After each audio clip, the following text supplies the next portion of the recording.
Radio lake city में हमारे मेहमान हैं अर्थशास्त्री और समाजसेवी श्याम सिंह जी। श्याम जी, आपका स्वागत करते हैं। श्याम जी, आप पेशे से तो चार्टर्ड अकाउंटेंट हैं, लेकिन ब्लड बैंक और लोगों को खून मिल सके इस सेवा में लगे। बताइए, ये कार्य कब और कैसे शुरू हुआ? ये तो बहुत ही आपने संवेदनशील प्रश्न पूछा है, क्योंकि ये मेरे व्यक्तिगत जीवन से जुड़ा हुआ है। ये ब्लड की रिक्वायरमेंट मेरे निजी जीवन से शुरुआत हुई। मेरी धर्मपत्नी 2005 में जब बीमार थी, उसे ब्लड की आवश्यकता थी, और उस समय जो हमने ब्लड संबंधित समस्याओं का सामना किया, उसी से प्रेरित होकर हमने ब्लड बैंक लगाने की सोची, और 2 साल के प्रयासों के बाद we could start this blood bank in 2008। ये बताएं कि ब्लड बैंक स्थापित करने में इतना समय कैसे लगा और क्या क्या दिक्कतें आई? ब्लड बैंक लगाना, इसके लाइसेंस अपने आप में एक बहुत बड़ी प्रक्रिया है। इनफैक्ट लाइसेंसिंग अथॉरिटी राजस्थान की तो स्टेट ड्रग कंट्रोलर जयपुर है, बट इसकी ultimate approval director general of India Delhi से मिलती है। और उसके पहले एप्लीकेशन लगाने के हमें Rajasthan state blood transfusion council से एनओसी लेनी पड़ती है।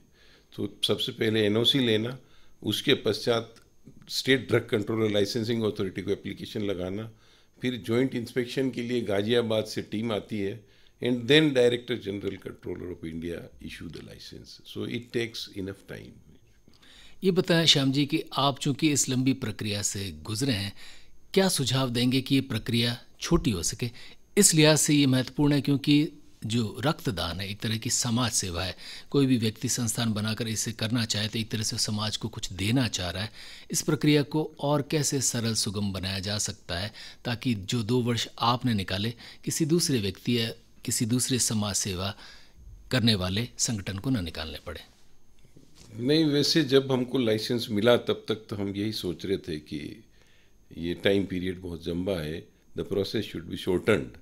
मगर आज जब मैं 12-13 साल के इस ब्लड बैंक को चलाते हुए महसूस कर रहा हूँ कि सरकार की जो लाइसेंसिंग की प्रक्रिया है वो काफ़ी हद तक उचित है, और इन सारी रिफाइनिंग प्रक्रियाओं के दौर से गुजर के अगर लाइसेंस मिल रहा है, then it shall be a real service to the society.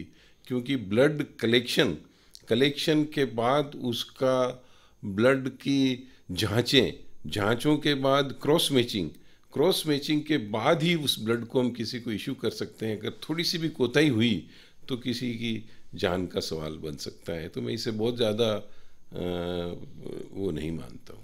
Shyam ji, blood bank बनाना एक बात है और उसके बाद उसको काम में लेना, उसके साथ दूसरी दिक्कतें, उनसे जूझना। स्थापना के बाद क्या क्या दिक्कतें आपको ख़ास तौर पर सामने आई? ब्लड बैंक चलाना अपने आप में एक बहुत बड़ी चुनौती है, और जहाँ तक मेरे निजी अनुभव का प्रश्न है, मैं बहुत शुक्रगुजार हूँ कि जो मुझे स्टाफ मिला अभी तक, that was an excellent and experience staff, right from doctor to technicians to nursing staff. उससे मुझे कभी किसी तरह की दिक्कत का सामना नहीं करना पड़ा। उसके पश्चात मुझे सरकार से भी समय समय पे पूरा सहयोग रहा, और जिस बात को हम सुनते रहे हैं कि गवर्नमेंट में रेड टेपिज्म, हमने कभी महसूस नहीं किया। और चूँकि उदयपुर शहर में हमारा ब्लड बैंक राजकीय गवर्नमेंट ब्लड बैंक के बाद हमारा ही ब्लड बैंक था, और हमारा अपना पब्लिक नेटवर्क और हमारा अन्य कई संस्थाओं से जुड़ाव और हमारा समाज से जुड़ाव जिस प्रकार से रहा, तो स्वैच्छिक रक्तदान करवाना ये सबसे बड़ी चुनौतीपूर्ण प्रक्रिया है। और स्वैच्छिक रक्तदान के भाग को पूरा करने में हमें बहुत कम समस्याओं का सामना करना पड़ा। तो मैं ये अच्छे से कह सकता हूँ कि मुझे ब्लड बैंक चलाने में सब सेक्टर से पूरा सहयोग मिला।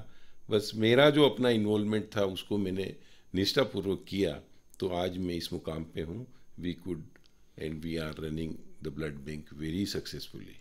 इससे पहले कि स्वैच्छिक रक्तदान पर आएँ, थोड़ी सी बात करते हैं क्राइसिस की।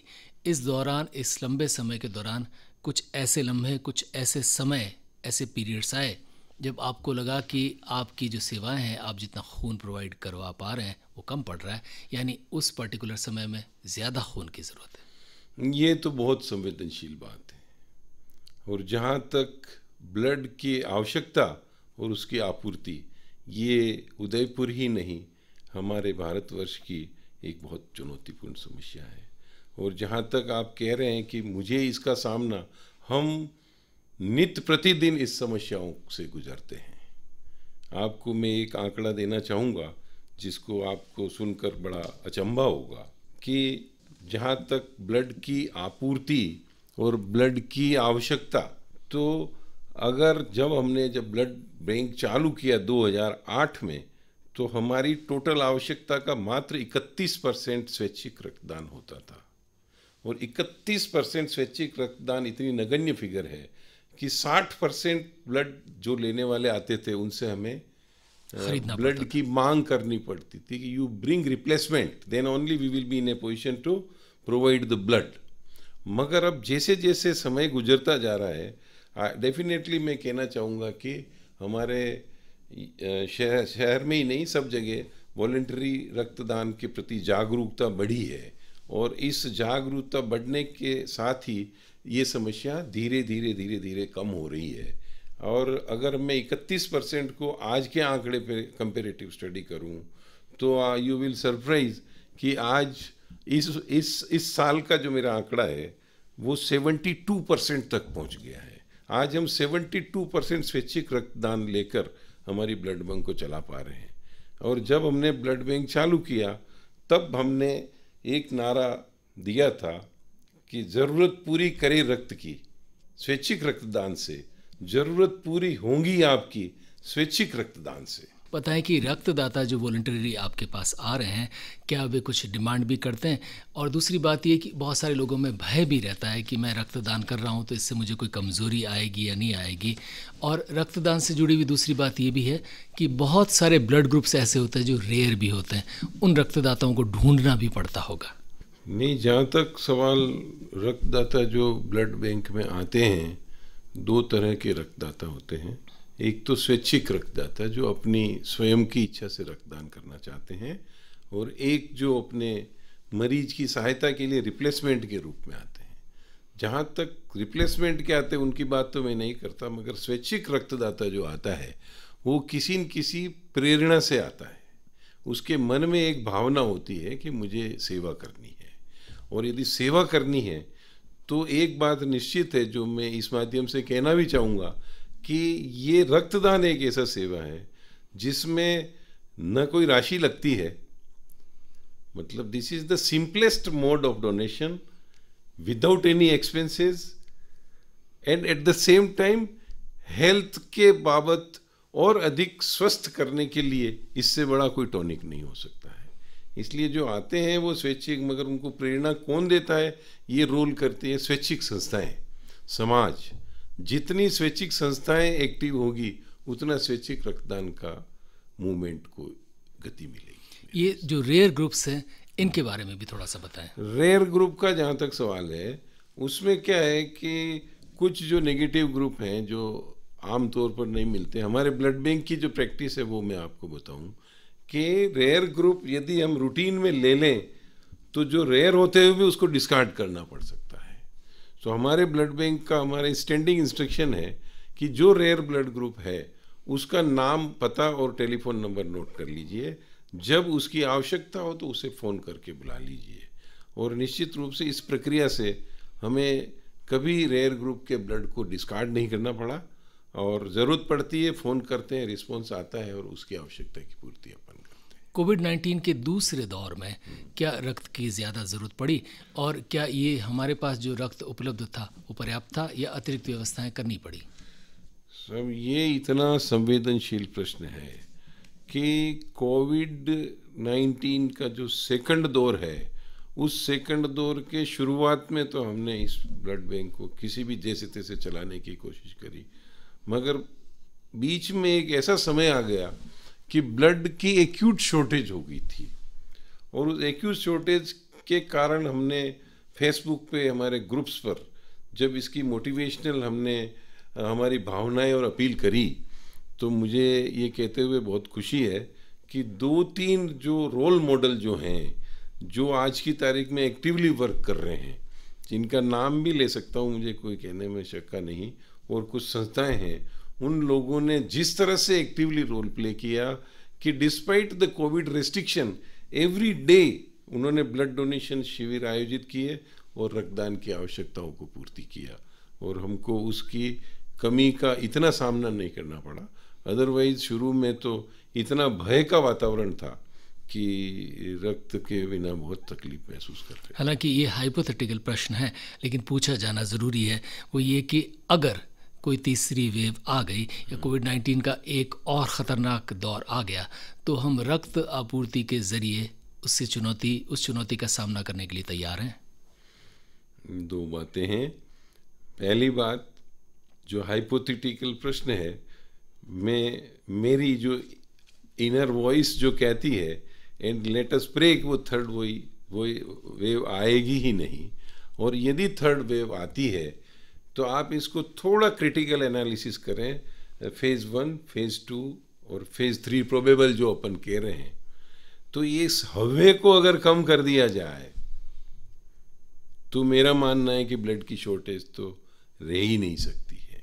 सेकंड वेव भी, जो अभी आपने जो प्रश्न पूछा, अगर ये हवा नहीं होता तो आई एम श्योर ब्लड की शॉर्टेज थी ही नहीं। इस हवे को हम किस तरह से बचा सकते हैं, क्योंकि सोसाइटी में एक भय का वातावरण होने से ही लोग कतरा रहे हैं। बाकी जब हमने मोटिवेशनल बातें करी तो लोग बाग आए आगे, तो प्रॉब्लम मेरे हिसाब से नहीं आनी चाहिए। श्याम जी, जाते जाते वे लोग, तमाम लोग जिनका सच में न खून देने का काम पड़ा हो न लेने का पड़ा हो, लेकिन कभी भी पड़ सकता है, तो उदयपुर वासियों को अपनी तरफ से क्या संदेश देंगे? मैं आपके जरिए उदयपुर वासियों को चंद बातें कहना चाहता हूँ, वो बहुत महत्वपूर्ण है। और वो बातें ये है कि कुछ भ्रांतियाँ रक्तदान को लेकर व्याप्त है, और उन भ्रांतियों की वजह से बहुत सारे रक्तदाता रक्त देने में कतराते हैं, जो मैं आपसे शेयर करूंगा। सबसे पहली भ्रांति कि रक्त देने से कमजोरी आती है। तो मैं आपको कहना चाहूँगा कि रक्त देने से कमजोरी आने का तो प्रश्न ही नहीं, बट रक्त देने के 24 घंटे बाद वन इज मोर एनर्जेटिक, अधिक ऊर्जा महसूस करता है। इसका क्या कारण होता है? उसका कारण एक ही है, जो साधारण शब्दों में, अगर अपन नाली में पानी जा रहा है और नाली का पानी अगर आप बराबर साफ नहीं करेंगे तो वो थोड़े तो रुकते रुकते रुक जाएगा, मगर आपको कुछ अंतराल में साफ करते रहें तो flow of the water will be very smooth and the blood also work in the same manner. इस वजह से और अधिक ऊर्जावान महसूस करता है। दूसरी बात यह है कि रक्तदान करने से आप इवन आपके कार्डियो प्रॉब्लम्स भी काफ़ी हद तक उस पर कंट्रोल होता है। आपके बैड कोलेस्ट्रॉल का भी control because of the blood donation होता है, जो लोगों को उसकी जानकारी नहीं है। तो मैं कहना चाहूँगा कि आप ब्लड दीजिए। ब्लड देने से आप कुछ नहीं खोते हैं, मगर जो पाते हैं उसका जो अनुभव है आप रक्तदान करने के बाद ही कर सकते हैं। और रक्त कौन दे सकता है, इसके लिए जो है कि यदि आप 18 वर्ष से ज़्यादा की उम्र के हैं, आपका हीमोग्लोबिन 12.5 से ज़्यादा है, आपका वजन 50 किलो है, इवन अब तो 60 वर्ष की सीमा भी अब तोड़ी जा चुकी है, आप 65 वर्ष के भी हैं, and if you are a regular donor तो आप ब्लड डोनेशन कर सकते हैं, बशर्ते कि आपने नाश्ता किया हुआ हो। ब्लड डोनेशन करने के बाद कुछ खाएं पिएं। उसके अलावा आपको किसी भी तरह की मन में किसी भय से ग्रस्त होने की ज़रूरत नहीं है। आप अगर यदि सोचें कि रक्तदान करना कष्टदायी अनुभव है, तो एक निडल प्रिक का जो अनुभव होता है उतना ही कष्ट आपको होता है। आप अगर ये सोचें कि रक्तदान करने में मेरा बहुत समय खराब होगा, तो आप कहीं भी जाएं, आपको maximum time consuming is 10 minute. 10 minute दीजिए, रक्तदान कीजिए, लोगों की जान बचाइए। और आपको ये जानना चाहिए कि आपकी 1 यूनिट रक्त 3 जनों के जीवन को बचाती है, ये शायद बहुत कम लोगों को। यानी आप जो रख देते हैं उससे 3 जनों को लाभ मिलता है। एक आपकी ब्लड यूनिट को हम 3 भागों में बांटते हैं मशीनों के द्वारा, और उन 3 भागों में बंटते 3 बैग तैयार होते हैं और 3 अलग अलग बीमारियों में मरीजों को जाते हैं। तो इससे बड़ी सेवा, इससे बड़ा पुनीत कार्य क्या हो सकता है? मेरे अनुभव में तो यह है कि यह सर्वोत्कृष्ट सेवा का कार्य है, हम सबको करना चाहिए। श्याम जी, एक प्रश्न और बनता है।